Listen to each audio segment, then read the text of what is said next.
They bought the house knowing it needed work, but not fully understanding how much of themselves they would put into it. At first, the renovation felt like a practical project.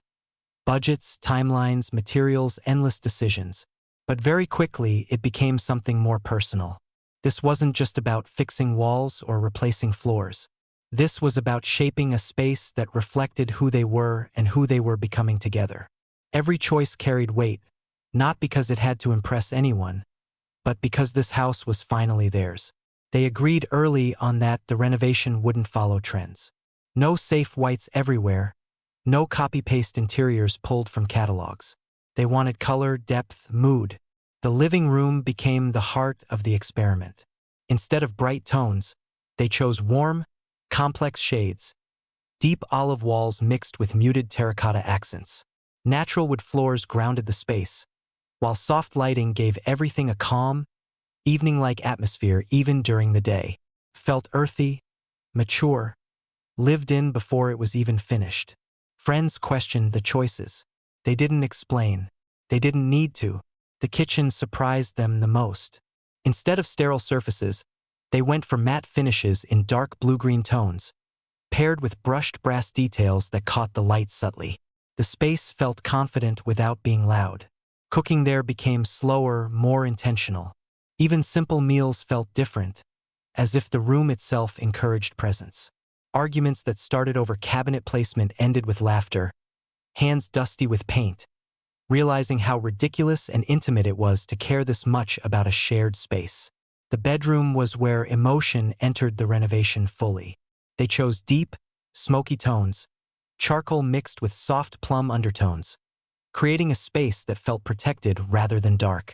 Curtains absorbed sound, textures replaced decoration, and lighting stayed low and warm. It wasn't a room meant to wake up quickly in. It was a room meant to rest, to talk late, to exist without pressure.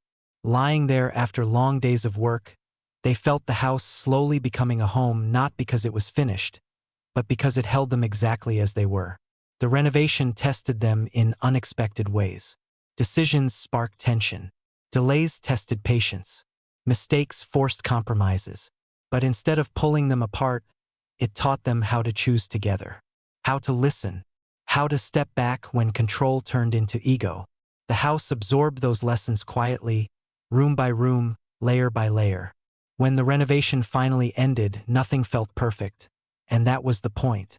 There were uneven brush strokes, choices they would maybe make differently now, corners that told stories of trial and error.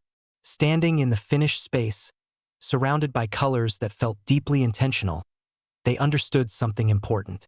This renovation wasn't about creating a flawless house. It was about building a place that carried their rhythm, their disagreements, their compromises, and their growth. And in doing so, it changed more than the walls. It changed the way they built things together. Living in the house after the renovation felt different from moving into any place they had known before. The rooms didn't surprise them anymore, but they continued to reveal themselves. Morning light hit the olive walls in the living room and pulled out softer tones they hadn't noticed during the chaos of construction. In the evenings, the terracotta accents deepened, making the space feel warmer, heavier, more grounded. They stopped turning on the main lights altogether, preferring lamps and shadows that made the house feel calm rather than staged. It wasn't a place that demanded energy. It returned it. They noticed how the colors affected them emotionally.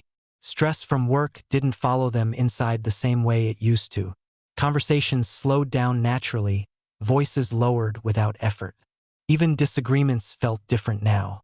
Instead of escalating, they often ended with both of them standing still in the kitchen, leaning against the dark cabinets, realizing that the space itself encouraged pause. The house didn't push them to resolve everything immediately. It allowed things to breathe. The bathroom became an unexpected favorite. They chose warm stone tiles with subtle green undertones, paired with black fixtures that felt solid and timeless. The light there was indirect, reflected rather than direct, making every moment feel quieter. Long showers turned into rituals. Baths became something planned, not rushed. Sometimes one of them would sit on the edge of the tub, talking while the other rested, steam filling the room, the world outside temporarily erased. Those moments didn't feel luxurious. They felt human. As months passed, the house softened further. Plants found their places.